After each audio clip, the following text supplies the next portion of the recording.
pessoal, eu sou a professora Ingrid e hoje nós vamos começar a disciplina Farmacologia aplicada à enfermagem.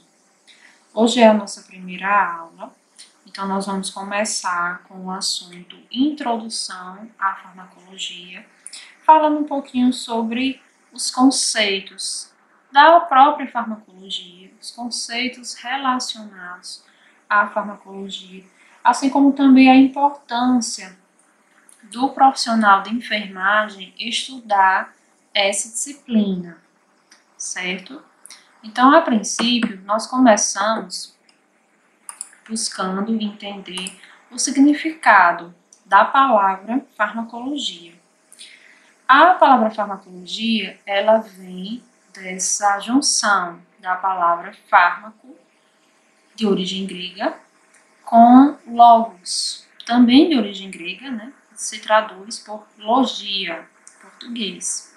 Então, a palavra fármaco, ela significa droga, e a palavra logos significa estudo.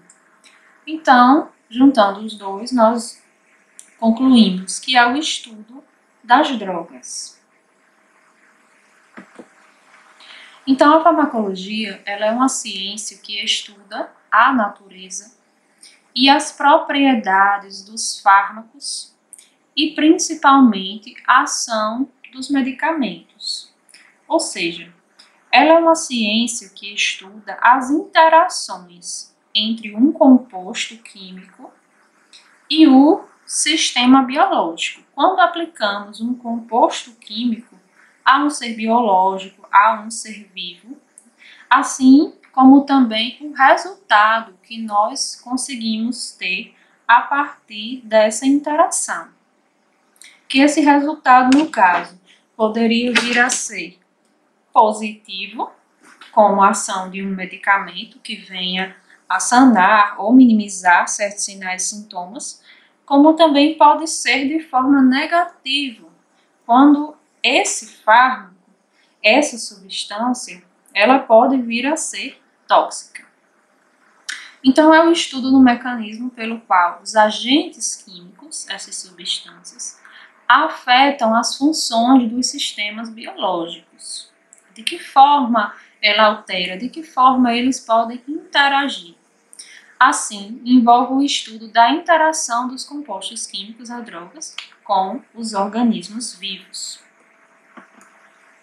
Então, no século XVI, né, com a existência do médico e físico Paracelso, existe uma frase bem tradicional, né, que ele traz, nós sempre trazemos nesse estudo, é que a diferença entre o remédio e o veneno está na dose, ou seja, o que vai determinar se aquela substância ela pode ser utilizada para tratar ou para envenenar, intoxicar, no caso vai ser a dose, porque a gente vai ver a partir dos conceitos que a droga ela se confunde com essa questão do fármaco, que se confunde com a gente tentar entender se no caso isso é algo positivo ou é algo negativo, como a gente falou, né? Porque toda e qualquer substância ela existe uma faixa de concentração que é o que a gente chama de janela terapêutica, certo? Que em uma vertente da janela, a gente, essa droga, esse fármaco, ele pode ter um efeito subterapêutico, ou seja, não pode não alterar em nada nessa dose dessa substância. Ela pode ter um efeito subterapêutico, ou seja, você pode tomar e não, por a dose ser pequena. Você pode tomar e não ter efeito nenhum. Como também, a partir da janela terapêutica, você pode ter o efeito desejado. Por exemplo, no ato de eu ter uma febre ou uma dor. Se eu tomar um medicamento como a dipirona. Então, se eu vier a ter uma redução da minha temperatura, ou então ter uma redução da minha dor, é sinal que essa medicação, esse fármaco, ele teve um efeito terapêutico, ele me tratou, ele me curou a partir desse sinal. Ou então, se ao invés de eu tomar, por exemplo, uma dipirona, eu tomar 2, 3, 4, 5, então acaba que essa dipirona, essa mesma dipirona que me fez bem, que aliviou os meus sinais e sintomas, ela teve efeito tóxico, porque no caso ela teve foi uma dose excessiva, que acabou causando esse efeito tóxico. Então, a janela terapêutica, ela se baseia entre a concentração máxima e entre a concentração que é mínima. No caso, a gente vai fazer a utilização da concentração ideal. Então, é por isso que essa frase é famosa até hoje. A diferença entre o remédio e o veneno, no caso, é a dose.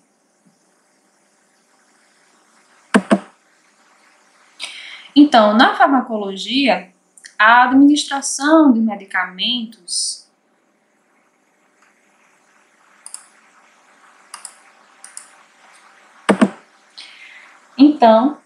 na enfermagem, ela que está diretamente ligada à administração de medicamentos, somos nós, enfermeiros, técnicos de enfermagem, que executamos essa atividade da administração de medicamentos, é da nossa responsabilidade, faz necessário a gente compreender qual o mecanismo que as substâncias elas afetam o organismo, né? Quais os objetivos elas tendem a alcançar, né? Para que a gente possa ter sucesso na nossa prática diária da enfermagem. Para a gente conseguir garantir que o fármaco ele venha a ser aplicado a partir do que eu falei a respeito daquela faixa de concentração que consiste na janela terapêutica, ou seja, para que ele não seja nem insuficiente e para que ele não seja nem tóxico.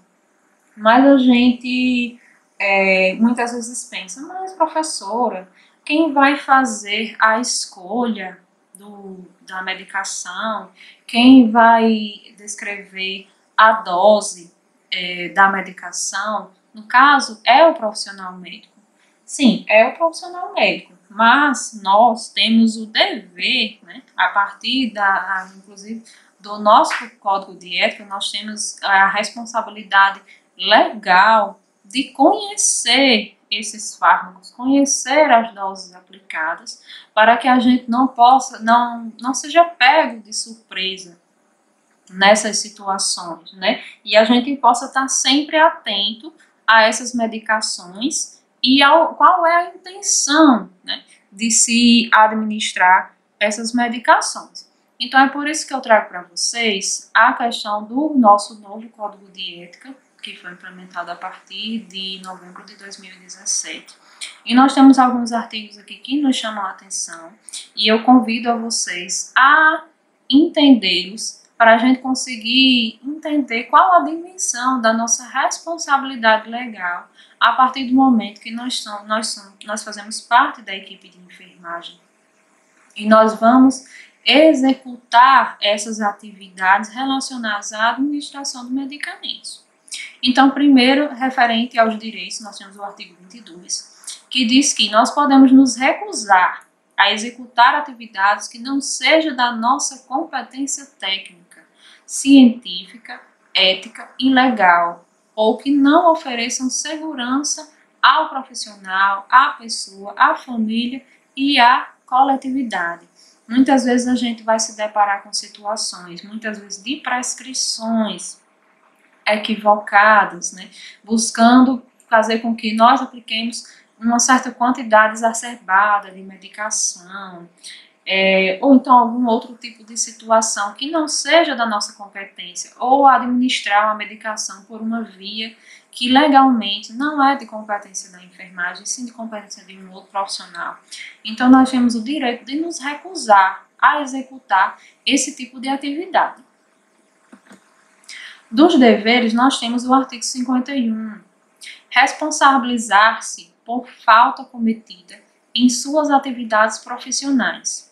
independentemente por ter sido praticada de forma individual ou em equipe. Ou seja, quando a falta ela acontece, né, dentro da equipe, toda a equipe ela pode ser responsabilizada. Ah, mas eu acredito que a etapa que eu executei, né, porque uma equipe nós temos diversas atividades sendo realizadas de forma conjunta. Mas quando é algo que um trabalho depende do outro, como no caso acontece na equipe de saúde, quando um profissional erra, minha gente, acaba acontecendo um efeito dominó. Se o outro não for lá pegar aquela etapa e dizer, não, isso aqui está errado, eu dou continuidade ao erro, e na nossa profissão a gente sabe que esse erro ele pode ser fatal, né? Então, independentemente de ter sido praticado de forma individual ou em equipe, né, por imperícia, imprudência ou negligência, desde que tenha participado e ou conhecimento prévio do fato. Parágrafo único. Quando a falta for praticada em equipe, a responsabilidade será atribuída na medida dos fatos praticados individualmente. E com isso, gente, eu trago para vocês quais são os conceitos relacionados à negligência, à imprudência e à imperícia, certo? A negligência, ela diz respeito àquilo que a gente pode e que a gente deve fazer, né? Mas por algum descuidado, ou porque deu preguiça, ou por qualquer outro motivo, é algo que é da sua obrigação, mas que simplesmente você não executa, né? É algo que é da sua competência, né? Você está lá escalado no plantão, você está lá, né? Mas no caso você não executa determinada ou determinadas atividades relacionadas à sua função. Então eu tenho um exemplo aí para dar para vocês. Não administrar todas as medicações prescritas. Por exemplo, digamos que eu tenho para um determinado paciente eu tenho 5 medicações. Então eu aplico 3 e 2 eu não aplico, eu deixo para lá.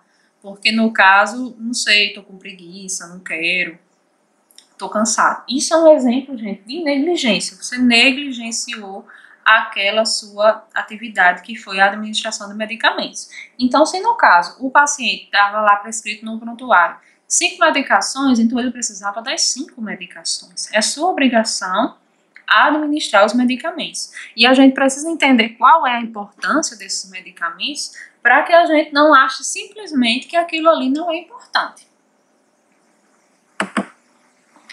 A imprudência. A imprudência é uma ação precipitada, insensata, impulsiva ou sem cautela necessária, né? Sem atender às circunstâncias ou à razão. Ou seja, é aquilo que eu sei, eu tenho o conhecimento daquilo, porém eu faço errado por algum motivo, né? Ou algo que eu me precipitei, ou que eu não pensei, né? Mas de certa forma eu acabo fazendo errado. Então isso é uma imprudência. Na negligência eu deixei de fazer, na imprudência eu faço, mas faço errado, tá? Então é o exemplo que eu tenho aí, a aminofilina, a administração rápida, né? Não verificar o pulso antes da administração. Então a imprudência significa uma ação sem cuidado necessário.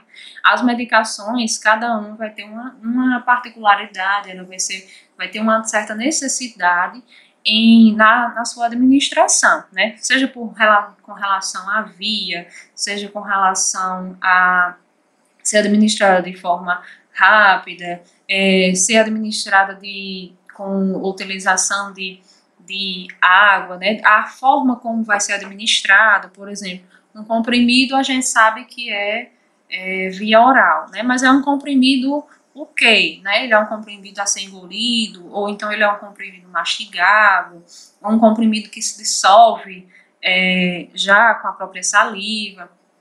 Então, são coisas que nós precisamos ficar atentos para que a gente possa executar ou então a gente possa orientar o paciente. Então, na imprudência, acontece essa ação impensada. Você faz, mas faz sem prestar atenção, então acaba saindo errado. Então, nós temos também a imperícia. Diferentemente da imprudência, a imperícia, ela se trata de uma falta de capacidade, na verdade. A gente fala sobre uma incapacidade, nós executarmos algo que nós não temos conhecimento ou não é da nossa competência, né? Por exemplo, digamos que o técnico de enfermagem ele vem a executar uma atividade que seria do enfermeiro, né, ou então seria do profissional médico ou do fisioterapeuta, ou então é da sua competência, do seu trabalho, porém aquele procedimento você não sabe fazer. Naquele momento você não tem domínio ou você não tem prática e você acaba praticando sem a perícia necessária. Então você acaba praticando a imperícia. Então a enfermagem é administrar analgesia por catéter, sendo função do anestesista, né? Então, muitas vezes a gente administrar um medicamento que nós não sabemos, não conhecemos, não sabemos nem do que se trata, né, acaba sendo uma atitude de imperícia. Porque se eu não conheço a medicação, então eu não sei como administrar, eu simplesmente administro sem saber, é uma ação de imperícia. Então, continuando, a respeito das proibições. O artigo 62 traz executar atividades que não sejam de sua competência, né, que acaba resultando em imperícia, competência técnica, científica, ética e legal, ou que não ofereçam segurança ao profissional, à pessoa, à família e à coletividade. Então, se não traz segurança para as pessoas, então você não pode fazer, né? Então, você é proibido de fazer. Outra proibição relacionada à administração de medicamentos, o artigo 78 diz que administrar medicamentos sem conhecer indicação, ação da droga, via de administração e potenciais riscos, respeitados os graus de formação de cada profissional. Então, se você não tem conhecimento das medicações que você administra, então você não pode administrar. Professor, então eu preciso conhecer tudo a respeito das medicações? Não, tudo não, mas você precisa saber como se administra, qual é a indicação, né? Que tipo de reações adversas ela pode ter, né? Até porque muitas vezes a gente se depara com o paciente apresentando uma certa reação adversa e a gente precisa saber como agir, né? De que forma, como identificá-las inicialmente. Então, a farmacologia, ela se divide em duas etapas, certo? A farmacocinética, e a farmacodinâmica. Eu vou falar um pouquinho sobre cada um, mas mais na frente a gente vai estudar cada uma mais a fundo. Então, a farmacocinética, ela nada mais é do que o caminho que o medicamento ele faz no organismo, né? Qual o movimento que a droga faz desde o momento que ele é administrado até ele ser eliminado. Que caminho ele faz? Ele começa por onde e depois ele vai ser eliminado como, né? Então, refere-se ao estudo do movimento em que os fármacos administrados passam dentro do organismo, certo? Então, a farmacocinética, ela se baseia no estudo dessas 4 etapas. Primeiro, a etapa da absorção, né, que é o momento em que aquela substância ela entra em contato com a corrente sanguínea, né, ela foi administrada, não importa qual é a via, mas vai chegar um dado momento que ela vai ser absorvida, né? Então, nós começamos a estudar a farmacocinética a partir daí, né? Depois dessa absorção, ela é distribuída pelo corpo. Depois ela vai ser biotransformada ou metabolizada. Depois ela vai passar para a última etapa, que é a excreção ou a eliminação.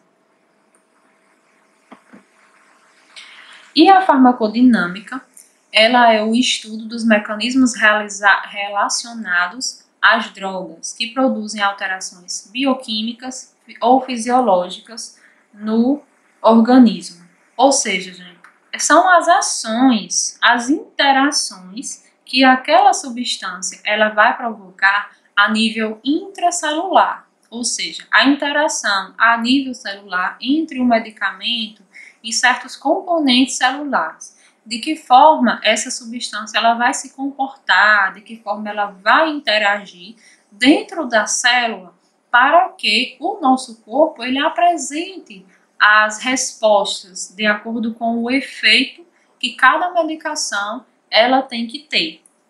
Então, o próprio nome já diz, né? A farmacodinâmica, ou seja, a dinâmica em que aquela substância ela vai passar a ter a partir da entrada dela dentro da célula. Então, a farmacodinâmica ela vai estar relacionada ao local de ação, né? Quais células, mecanismo de ação, como ela vai interagir, e os efeitos terapêuticos, bem como os efeitos tóxicos, né? Será que existe algum tipo de efeito tóxico dessa medicação dentro da célula? Né? O corpo ele vai reproduzir algum tipo de efeito tóxico, né? Além dos efeitos terapêuticos, ou não, né? Ou pode acabar não tendo também efeito terapêutico. Então, para a gente dar continuidade ao nosso estudo, nós precisamos também estudar alguns termos, né? Para a gente, ao conversar, a gente não se confunda quando eu falar de medicamento, falar de droga, falar de fármaco, e muitas vezes até a gente conhece esses termos, mas ao falar a gente se confunde, ou até conversar com as pessoas popularmente, a gente acaba utilizando o termo errado. Mas enfim, a partir daqui a gente vai compreender cada um de forma individual.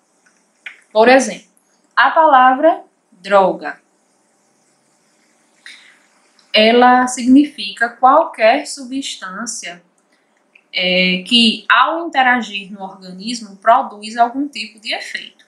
Ou seja, a gente está acostumado a falar que drogas são aquelas drogas que a gente já conhece, que são consideradas ilícitas, né? A gente costuma falar em droga mais relacionado a isso, né? Mas nada mais é do que qualquer substância, independente de ser uma substância lícita ou ilícita, mas a droga é qualquer substância que ao interagir no organismo, ele vai produzir algum efeito. Não importa que tipo de efeito, mas vai produzir algum efeito, ok? E o fármaco, gente? O fármaco é uma substância que é uma substância definida, que ao interagir com o organismo, vai produzir um efeito terapêutico, ou seja, um efeito positivo, um efeito no sentido de eliminar ou minimizar sinais e sintomas. Então, para isso, a gente tem essa frasezinha aí final, que todo fármaco, ele é uma droga, né? Ele pode ser chamado de droga, mas nem toda droga, ela é um fármaco. Porque, no caso, tem drogas que só produzem efeitos negativos. Então, não podem ser consideradas um fármaco. Então, vamos lá, repetindo para entrar bem na cabeça. Todo fármaco, ele é uma droga, mas nem toda droga é um fármaco. Seguindo. O medicamento, ele é a união do fármaco com os demais componentes para a sua administração, certo? Ou seja, eu vou pegar aquela substância, ou seja, o fármaco, e vou unir ao que for necessário para produzir aquela forma farmacêutica. Ou seja, um corante, né? Às vezes eu quero que o comprimido ou aquele líquido ele tenha uma determinada cor, uma determinada aparência. Então eu vou unir a um corante, a um líquido ou a um emulsificante, para que ele venha a se apresentar daquela forma, né? Então, o medicamento ele é a união do fármaco com esses demais componentes que vão, muitas vezes, auxiliar na administração. Quando a gente vai estudando as formas farmacêuticas, a gente vai entender que algumas determinada cor, muitas vezes é para gerar uma sensação ilusória na pessoa, ou então quando tem algum determinado aroma, né, ou um pouquinho do gosto um pouco mais adocicado, muitas vezes é para disfarçar algum mau gosto, né, um gosto ruim, e não interferir no tratamento da pessoa, para que a pessoa não recuse. Então, esse é o medicamento. E o remédio, né, o remédio, ele é qualquer procedimento, né, qualquer coisa que você faça, né, qualquer procedimento, ação ou substância que você faça uso, né, que você execute, que o objetivo seja eliminar os sinais e sintomas, ou então você combater uma enfermidade. Então, muitas vezes a gente fala que o remédio confunde, né, na nossa fala, remédio, medicamento, tal. Geralmente a gente utiliza mais a palavra remédio, como se fosse um medicamento. Mas o remédio, ele é qualquer coisa, né? Ele pode ser referente à sua fé, à sua crença, né? Se você tem muita fé na sua religião, por exemplo, o fato de você orar, de você rezar, de você, enfim, fazer qualquer coisa desse tipo, também é um tipo de remédio, né? Porque é como se fosse um procedimento que você está executando. Então, fazer uso de um medicamento, ou então de uma fisioterapia, por exemplo, de uma sessão com psicólogo, enfim, tudo isso acaba sendo um remédio, né? Acaba sendo considerado um remédio. Então, a gente vai voltando para a frasezinha final mais uma vez, né? Aqui tem outra frasezinha para a gente lembrar. Todo medicamento é um remédio, certo? Mas nem todo remédio é um medicamento, certo? Porque o remédio, ele não diz respeito somente àquele comprimido, ou líquido, ou aquela injeção, né? Ela diz respeito a todo e qualquer procedimento. Então, todo medicamento é um remédio, mas nem todo remédio é um medicamento. Agora vamos para a forma farmacêutica. A forma farmacêutica, ela é a apresentação final do medicamento, certo? Como é que ele vai se apresentar, ou seja, você vai visualizá-lo de que forma, né? Ele pode se apresentar na forma de comprimido, ou ele pode se apresentar de forma em cápsula, ou em líquido, ou em pasta, ou em gel, ou em pomada, né? Essa é a forma farmacêutica, ou seja, a forma final que aquele medicamento ele pode se apresentar para você, né? E existem até alguns medicamentos que eles se apresentam de várias formas, né? Por exemplo, a dipirona, você tem ela em comprimido ou você tem em injetável. Exemplo. Outro conceito para a gente ver, a questão do placebo, né? O placebo é um remédio que ele é sem princípio ativo ou em pouca quantidade. Ou seja, por que ele é um remédio e não é um medicamento? Porque o placebo, ele pode ser um procedimento, né? Ele pode ser uma ação que você faça, por exemplo, sair, dei uma volta na praça, estou me sentindo super bem, né? Você conseguiu amenizar sinais e sintomas, então acaba sendo um remédio, certo? Mas o placebo, ele é como um remédio, ou até, como remédio também é medicamento, né? Então ele pode ser sem princípio ativo ou em pouca quantidade. Porque a palavra placebo, ele vem da palavra pláceo, que significa agradar, né? Você aplica um placebo por diversos motivos. Muitas vezes quando você tem a expectativa de, assim, de certa forma, iludibriar o paciente, né, que faz uso de algum tipo de medicação contínua, que a dependência dele não se relaciona necessariamente com a substância, e sim com a necessidade que ele tem de tomar a medicação.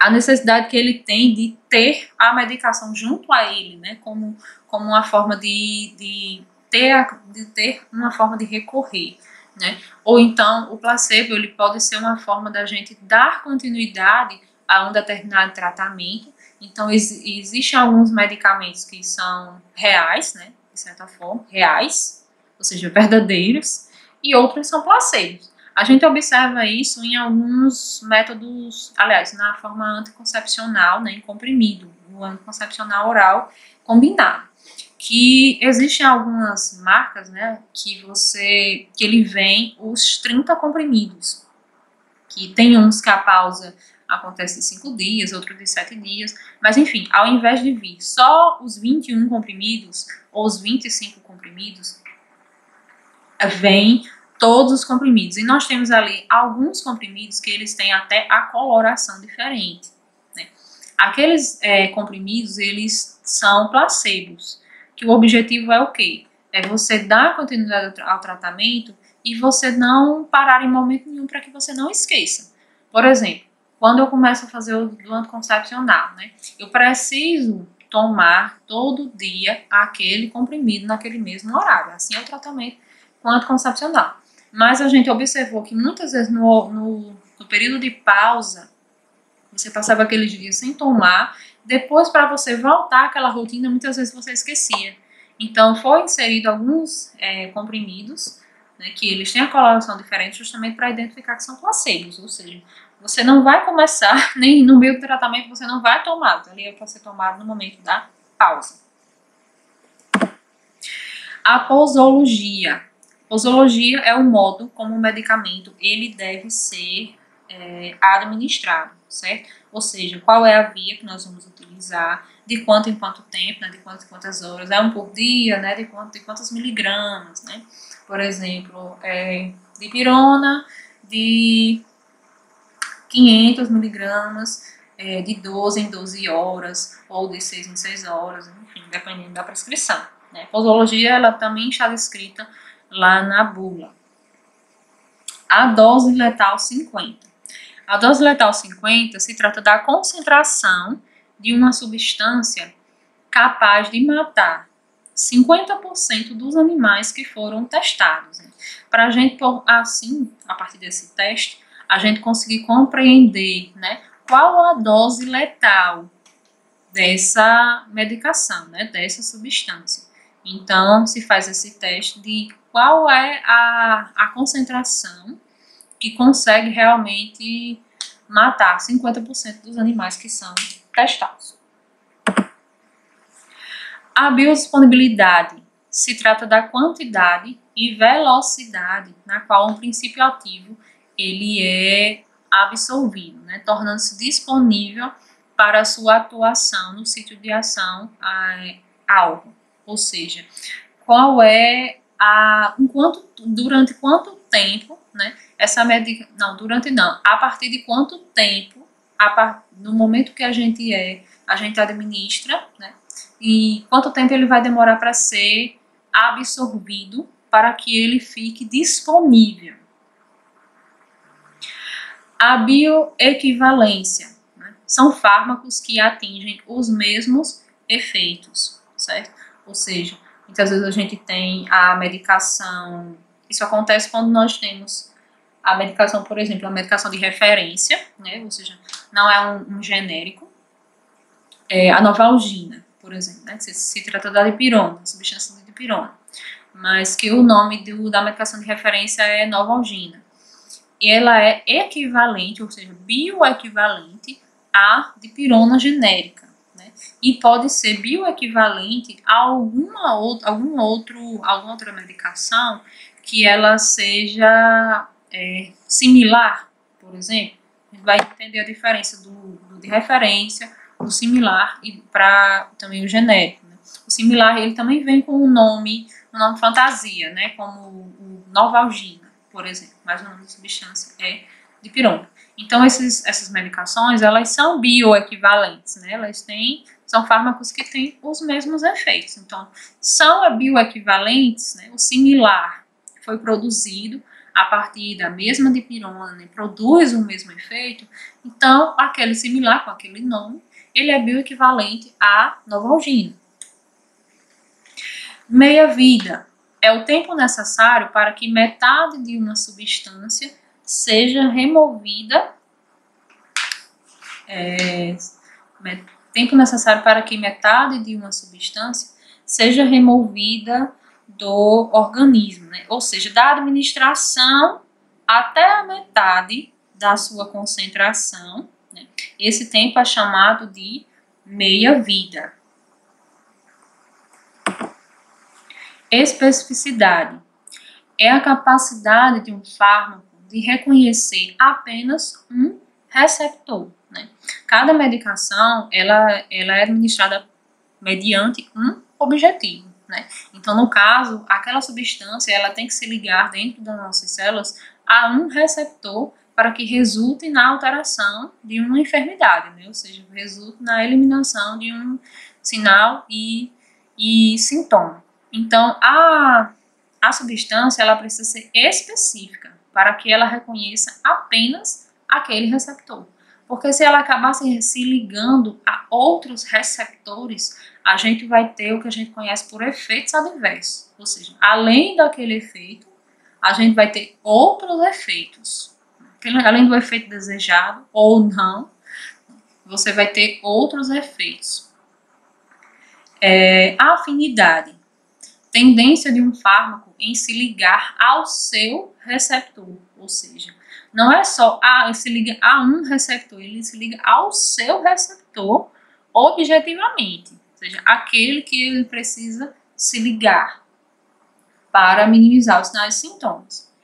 E a eficácia, ela é uma tendência de um fármaco em ativar o receptor, porque o objetivo não é somente você se ligar, mas você precisa ativar o receptor. Então, eu preciso que aquela substância, aquele fármaco, ele seja específico, ele tenha afinidade com o seu receptor para que ele acabe não se ligando a outros, e ele seja também eficaz, ou seja, ele ative realmente o receptor para que o efeito desejado aconteça. E a dessensibilidade, que é algo que a gente conhece bastante, já bem de ouvir falar, né, mas talvez ainda não tenha ouvido falar do nome correto, se relaciona à redução do efeito de um fármaco de forma gradual, quando administrado de modo contínuo ou repetidamente. Ou seja, é quando o que a gente chama que o organismo se acostumou, né, com aquele medicamento, aquele fármaco, aquela substância, né? Ou seja, você faz um tratamento, né, de forma gradual ou então repetido. Isso acontece muito com as pessoas que fazem uso de ansiolíticos ou então de algumas medicações para a dor, né? E muitas vezes você toma e depois você diz, não, eu antes tomava, eu melhorava, mas agora é mesmo que nada, né? A gente escuta alguns relatos. Mas justamente porque você desensibilizou, né, a partir daquela substância. O seu corpo ele não está mais sensível àquela substância para que realmente provoque algum tipo de alteração, né? Às vezes acontece, como eu falei, das pessoas que fazem uso de ansiolítico, que depois o efeito, né, de minimizar a ansiedade, ele não acontece, muitas vezes tem que se aumentar a dose. Isso acontece muitas vezes por uma adaptação fisiológica àquela medicação mesmo, ou então um aumento no metabolismo do fármaco, ou então uma perda dos receptores que aquela medicação ela precisa se ligar, né, e ativá-los para que o efeito desejado ele aconteça, certo? Essa é a dessensibilização. E hoje terminamos aqui a nossa aula, pessoal. Terminamos o nosso conteúdo da nossa primeira aula em relação à farmacologia aplicada à enfermagem, a nossa aula de introdução à farmacologia, né? E voltamos posteriormente com a segunda aula referente a formas farmacêuticas.